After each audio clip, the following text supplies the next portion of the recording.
Welcome to another edition of the Tom Green Podcast. This time I am doing something that I have never done before, at least on the podcast. Of course, I've played fantasy football for years, and it seems like I've only won one championship in 4 leagues that I have. Now, 3 of these leagues have been drafted already, and I'm going to have them analyzed by our guest tonight. However, I got to get the insights to see if I can win some money this year. We brought in Robert Wilson. He is at the FF Gator on Twitter. Even though he's not an actual Gator, he's from Ann Arbor, so we hope he's a Wolverine, but we'll see about that. Welcome to the show, Robert. How's it going, Tom? Good. Good you're from Ann Arbor, too. Of course, you got to be a Michigan fan, am I correct? Oh, absolutely. I'm a diehard Michigan fan to the point where I make my friends sick most of the time. So. Well, that's good, because my show, if you've seen it before, covers Michigan football. So yeah, I did. I did see that, actually, and that was part of the reason I agreed to come on, because any Wolverine fan is a friend of mine. Of course. We are 110,000 faithful in Ann Arbor and millions across the world. So, why don't you tell us a little bit about yourself, your background in fantasy football, before we get analyzing my teams here. Yeah, so as you mentioned, I'm from Ann Arbor. I actually moved out to California about 10 months ago. So, big fantasy football fan, obviously, my whole life. But I had taken interest in writing about it about 2 years ago, and thought no one would really care what I had to say. And I actually just reached out with a couple of samples, and it kind of progressed from there. And now I currently write for Fantasy CPR and Fansided, which is a pretty big site that I'm sure some of you have came across at some point. But I'm working for the flagship site now. Well, that's awesome. And before we get started with our analysis, I got to give 2 shout-outs real quick. One is to Kayla Knierim. She actually used to work for Fansided, and I've never met her before, but she was one of the former Fox Sports girls, which I was a huge fan of that program for years. That was back when I was like 18 or 19 years old. Now I'm 23, but Kayla went about a year or so without a job after the layoffs. And then she went to Fansided for about a year or 2, and now she just left, I think, for LA. But hopefully we'll get her on the show and talk some sports there. Shout out to Kayla, as well as connecting sports writers and fans at Sports Fans FB, because this is how Robert and I got to connect. If ever you find any of these sports websites or Twitters and stuff like that, give it a like, give it a retweet. Look at some of the community, because this is how this show happened. Am I correct? Absolutely. It's a very good spot, and one of the things I've found on Twitter is that everybody trying to make it in that area loves to support other people doing the same. So go for it. Yeah, and I've actually been trying to get a job in sports since 2007. I was like 13 years old when I really started to get serious about working in sports. So tells you how dedicated I've been. Absolutely. So, quick ad, and then we'll actually get to the fantasy talk. Fanatics. Fanatics sells officially licensed merchandise for NCAA, NFL, MLB, NHL, NBA, UFC, MLS, and even NASCAR. They have a huge selection of jerseys, shirts, hats, collectibles, memorabilia, and more, with over 400,000 items available and many more on the way. If you don't know Robert, I am connected with 3 Point Stance magazine. Jeff Lyons, Brandon Rush want me to do ads when I do football stuff, so hit an ad for them. Do you have any ads that you have to hit, or no? Nope, not potentially. Not today, at least. Alrighty. So, with that being said, let's analyze some of my fantasy teams here. I got 3 of them drafted. And the first one I'm going to have Robert analyze and tell me where I need to improve is my 14-team league. It's called the Super League. And I had an embarrassing punishment in that. It's one of those embarrassing punishment leagues. Let's just say I didn't have to post a sign or something like that, but I did something that people do when you laugh so hard So let's keep it at that. But besides the point, to prevent myself from not having to endure that punishment again, let's look at this fantasy team. So, what do you think of it? Well, this one was a little tough because it's definitely got some weaknesses. One of the things I wanted to ask, just off the top of the bat, I assume you took Julio with your first pick. Yes. But I think the first red flag I saw was I couldn't decipher who you took with your second pick. Okay, I took Marshawn. Okay. I think I would definitely look to improve at running back. The receivers can get by, but the problem in a PPR at least is that Marshawn's not really a guy to catch many passes at all. He's never been that guy even in his prime. So I definitely would have leaned to someone a little bit more PPR heavy at that spot. Okay. But the receivers hopefully will make up for it. Robert Woods is kind of a crapshoot right now in the Rams offense because that whole wide receiver core is a little questionable. But I would definitely look to make a move at running back, and I would definitely play the waiver wire as much as possible. I did see you grabbed Ingram. That should help you later in the season. Yeah, that was my third pick, I think, in that draft. Mm-hmm. It's, of course, in this draft, like many drafts, once one guy goes, the rest of them do. So it's kind of random. Definitely. Yeah, I love the Doyle pick, definitely Jack Doyle at tight end in a PPR because he's somebody you can get late, and Andrew Luck's always loved him. So the one thing I would definitely recommend is I would lean against keeping two quarterbacks with the roster you have just because you're better off keeping a running back that has a chance to grow somewhere. Usually when I'm weak in a position, I do my best to keep somebody who's has boom potential. So there's a couple guys at the end of the draft that nobody's really paying attention to that one injury could make them an RB1. So that's how I typically like to play. That was actually my thinking with picking Juszczyk as my last pick. Juszczyk is probably doesn't have much of a chance to start though with that backfield with Morris, Breida, and McKinnon. I would lean more somebody like John Kelly or James Conner.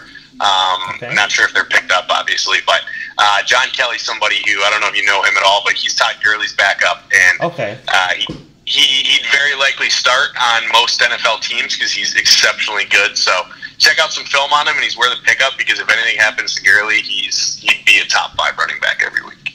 Gotcha. So definitely improve on the running back scenario in the Super League, which I had originally thought that because Marshawn was a bit of a stretch for an RB1, but because there were I think 4 or 5 running backs that were kept. We have keepers in this league. My keeper was Cam. Mm-hmm. Yeah, I mean Cam's obviously a good quarterback, and the way I like to play those bigger leagues too, because I'm in a 14-team PPR, ironically. The way I like to play those bigger leagues is I take guys with huge upside because typically you're not going to win out of 14 teams with a high floor. So that's kind of why I'd rather keep players who maybe only have a 10% chance of being relevant, but if they're relevant, then they could just totally set the world on fire. Somebody like Kareem Hunt last year, or even Alvin Kamara, somebody who has that potential in a good offense. So someone like Lynch, even if he were to get 30 carries a game, he's not the player that's going to win you many weeks. So that's kind of why I lean towards that upside there. Gotcha. I'd rather win the league than, I'd rather take the chance of finishing last and have a chance to win the league than, guarantee myself 4th place spot kind of thing. Right. So I was actually offered a trade in this league before the show. The trade would be Brett Klontz, one of my guys, is offering Latavius Murray and Dede Westbrook for Mark Ingram. What do you think about that trade? Should I pull the trigger or not? I would hit decline as fast as humanly possible. Part of the reason he's doing that is because Ingram's somebody that when he does come back, he's definitely going to be an RB1. So if you can get through the first 4 weeks, your team will significantly improve. The problem with Murray is he's sitting behind Dalvin Cook, and he's similar to like a Marshawn Lynch. His game, basically the way he plays the game, he's not going to get you many points in a PPR. And I'm sure he was expecting you to want Westbrook because of the Marquise Lee injury, and that's what I was leaning towards. But I'm like, let me ask Robert before I pull the trigger on this. Yeah, and all the signs are pointing to Keelan Cole in that offense, or at dark horses Dante Moncrief. Westbrook's kind of like a field stretcher, so that injury didn't really impact him that much, in all honesty. So I'd hold on to Ingram. Okay. Yeah, 4 weeks is going to be tough to sit. And that was, one reason why I picked up Keenum and traded Garoppolo for AP was that Newton's bye is week 4. Garoppolo has the Chargers on the road. We're Michigan men, but we don't mess with Joey Bosa. Definitely not. They have a great defense. Yeah. Keenum has Kansas City at home. We know that Kansas City starts slow. Yeah. So that was why I decided on Keenum as a backup. So probably after week 4, I'll probably dump Keenum and. Well, hey, you want a good little hidden thing here, depending on if he's picked up in your league. If you're only eyeballing week 4 and beyond, which is kind of, or at least week 4, Jameis Winston probably isn't picked up, and that's the week he'll come back.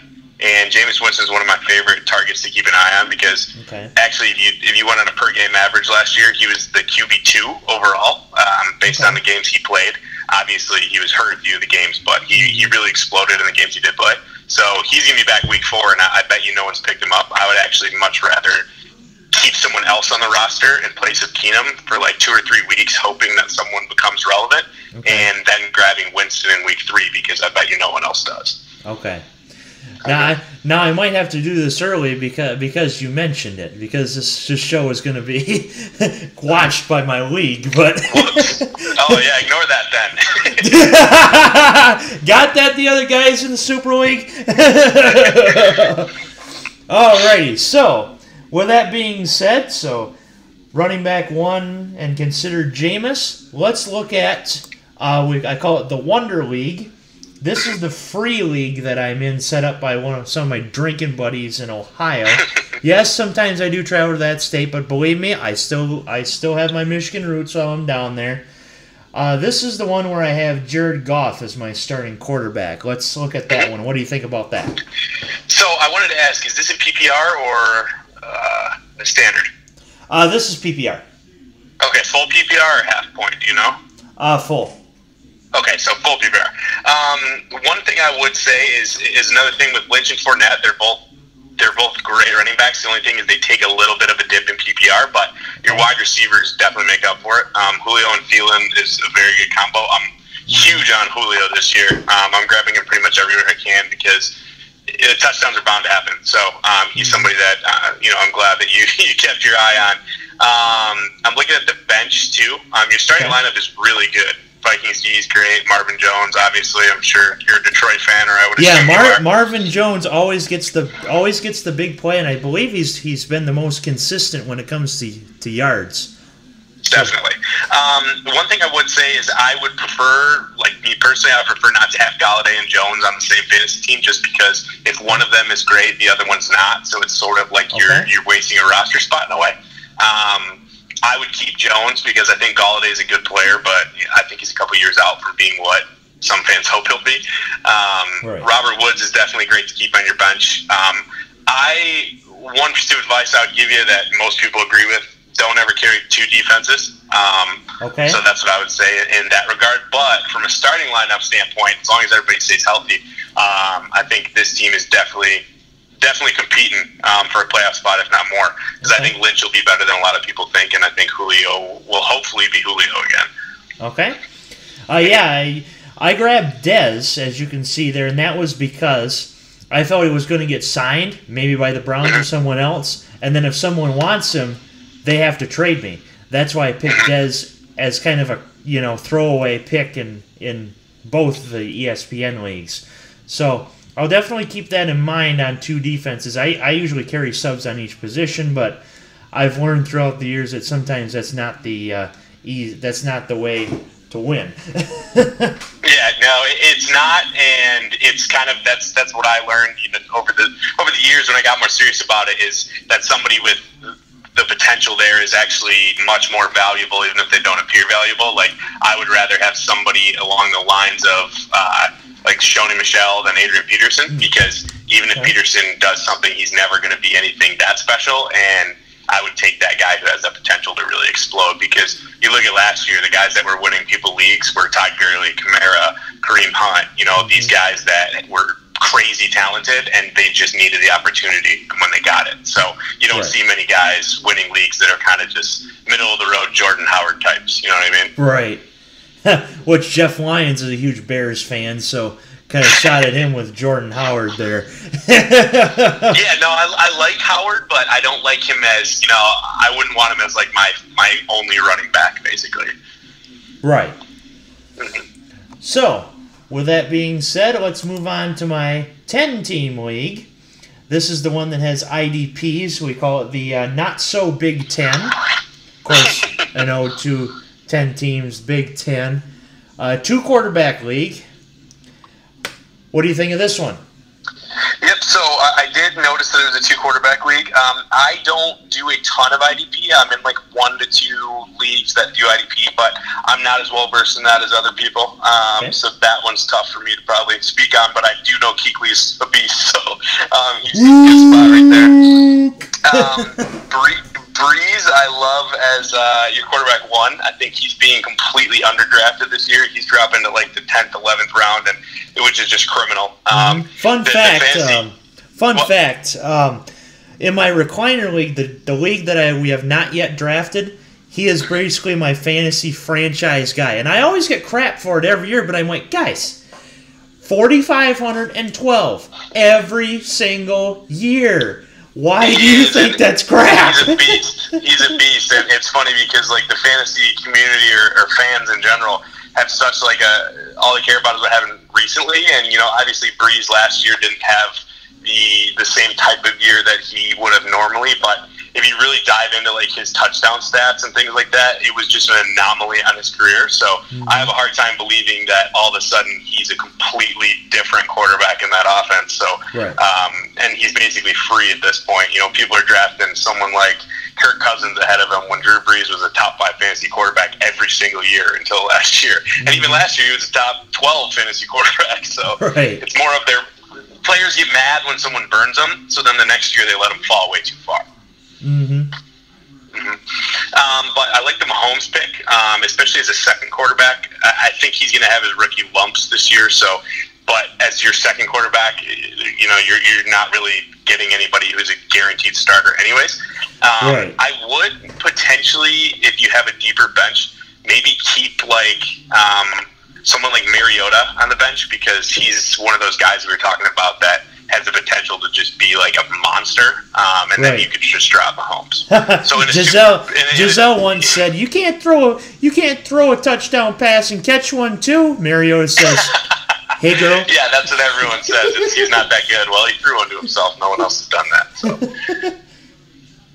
But no, this I would say is probably your best team out of the 3, especially with Will Fuller in the flex. I don't think he's going to be amazing, but he's someone that can go off on any given week, and that's a great thing to have in your flex position because he can win you some weeks. And then between Dalvin Cook and Marshawn Lynch, you have a high floor, and then Beckham is Beckham. So I definitely like this team a lot. Yeah, we had 2 keepers in this league. My original keepers were Odell and Cam, but I had traded Cam for Dalvin in a third, and I kept Dalvin.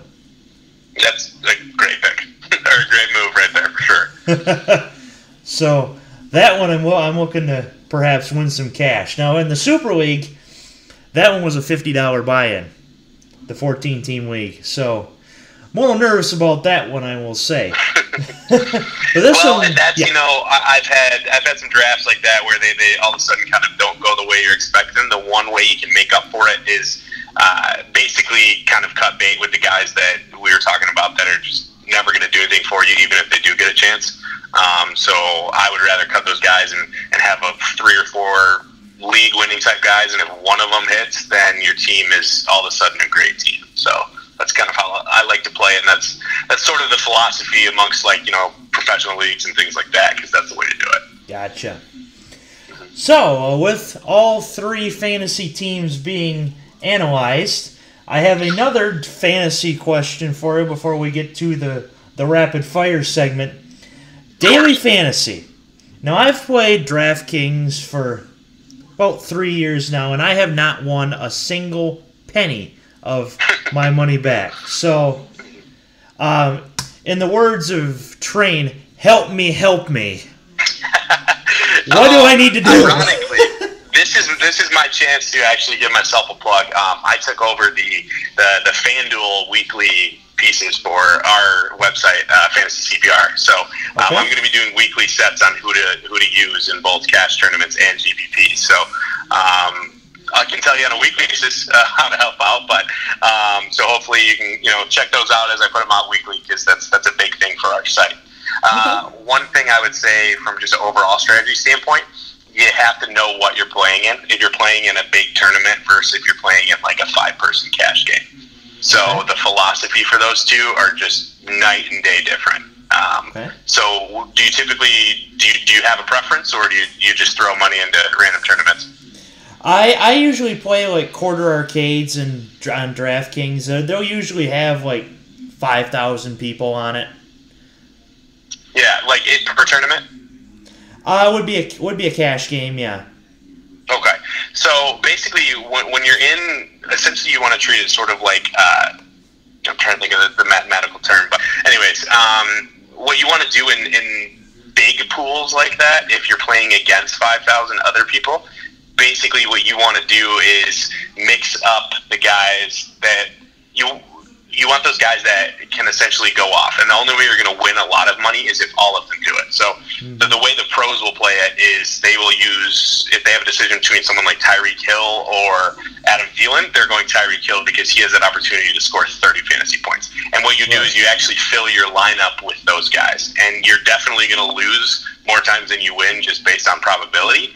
But what happens is if you can hit one of those lineups with a bunch of guys that have great matchups and they all go off, then you can win way more money than you put in the whole year. So when you see like professional guys winning these $100,000 tournaments, they're posting the screenshots of that, but they're not posting the 6 weeks before that when they got buried. So that's kind of how you want to approach that. When you're approaching cash games, like where you're only competing against maybe 5 to 10 other people, you actually want to do the polar opposite. That's when you want the guys with the high floor.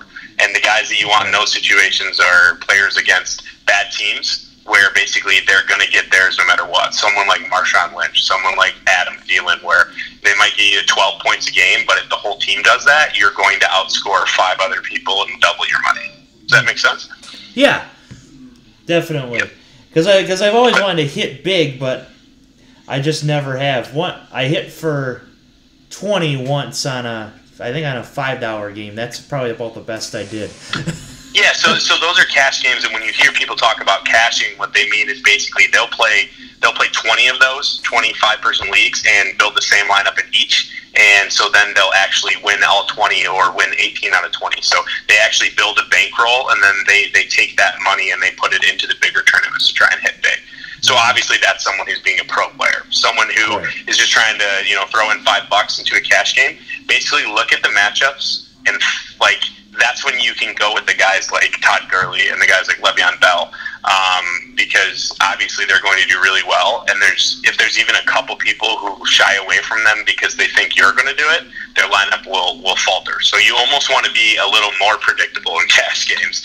And then in the flex spots, just find those like 1 or 2 guys that are not sexy, you know what I mean? Someone like Nelson Aguilar, or someone where no one wants to play, but they're going to get you your baseline 10 points and win you money that week. Gotcha. So I'll definitely be looking at your articles come week 1 and throughout the season so that I can at least get some money. It's very difficult because it's become almost a profession for some of the people. It's it's a lot like stocks in a way. So it's actually fascinating to dive into how crazy some people are over it, but it works for them. Alrighty. So with that being said, let's move on to the rapid fire segment, which I do during the college and NFL seasons. This is week 1 in college football, which I did a podcast with Ben Belden from the Under the Dome podcast at Notre Dame. Mm-hmm. So what happens here is... you guys didn't fight verbally, did you? We came close. I mean, Brian Kelly was listening in the background. His face was beat red. So. Well, I saw the Tariq Black news this week. I was a little depressed for 24 hours. Yeah, believe it or not, I wasn't too fazed by it, and it was because he didn't play a lot last year either. True. So, besides that point, for rapid fire, what I'll do is we have 8 games here. You have a minute to analyze and pick each game.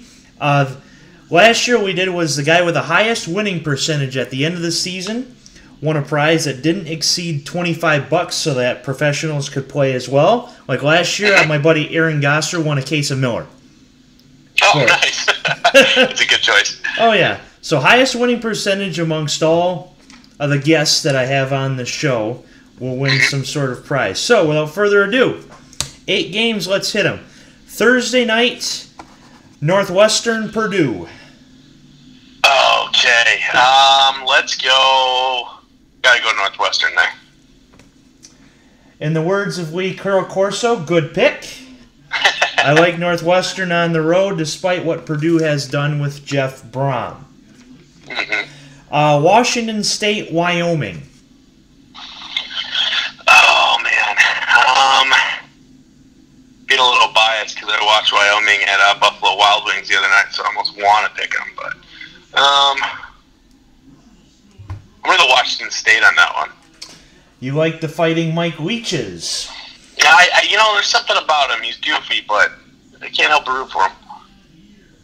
You got to root for him as well. However, I picked Wyoming in this game earlier, and I'm going to stick with that pick. I like what Craig Bohl has done, and of course, Craig Bohl has groomed Carson Wentz very well for the NFL, despite the ACL tear. Let's go, Ole Miss, Texas Tech. Ole Miss, Texas Tech. All right.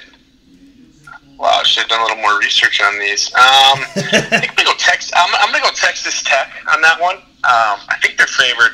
Alrighty, I like that pick as well.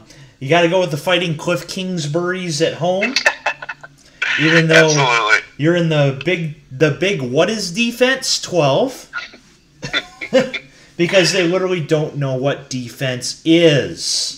The big 12 yards per carry. Exactly. Now we hit FAU, Oklahoma. Oh, FAU, Oklahoma. Be honest, I don't know much about FAU, so I'm definitely going to go Oklahoma. Oh, is that Kiffin's team? No. That is Kiffin's team. You know what? I'm still going Oklahoma. I'm not a big Lane Kiffin fan. I'm going to say not so fast because Lane Kiffin's team did very well last year, even though I'm not a big Lane Kiffin fan either. I like the upset, especially with no Baker Mayfield on Oklahoma's sidelines. Yeah, it could happen. I wouldn't be too shocked. I just don't want it to happen, so I can't root for him. Gotcha. Chick-fil-A kickoff, Washington, Auburn. Washington and Auburn. Oh, man. I think I'm going to go Auburn. For some reason, I just always pick against Washington, especially when they're playing SEC. I'm going to go Auburn. Auburn has won pretty much one big game since Malzahn, and that was last year against Alabama. Give me Washington. This is Washington's chance to make their statement for the college football playoff. Louisville, Alabama. Definitely got to go Alabama on that one. Pretty much Alabama against anybody else. It's kind of hard not to make that pick. I think I'm going to pick Louisville. No, I'm picking Alabama. Okay, I'd be crazy if I didn't because Lamar Jackson's no longer there. If Lamar Jackson was still there, perhaps Louisville would have a chance, but no, you got to go Alabama. Cannot go against Nick Saban. Absolutely. Sunday night, Miami, LSU. I'm sure Miami's favored because I know they're ranked in the top 10 last time I looked, but yeah. I'm actually gonna go LSU. I'm an Ed O fan. I'm kind of picking with my heart as opposed to my head, so I'm going LSU. I like LSU as well. Eddie O is Eddie O is love the way hilarious. He talks, man. Here we go. It's a great day in Tiger football. It's a great day in my life, I promise you that. I want to thank Coach Miles for bringing me here. And it's a place that I always want to come. Gave him a standing ovation, and I only moved on. You can't go against the Eddie Orgeron voice. You know what I mean? I hope this is a pretty good impersonation of Eddie Orgeron. Go Tigers! Hold that Tiger. I love it. And our final rapid-fire game, Monday night, Labor Day. Well, it'll be late Monday afternoon your time, but All the kiddos are thinking, oh, we got to go to school tomorrow. Well, we'll at least watch this game before you go to bed that night. Virginia Tech, Florida State. Virginia Tech, Florida State.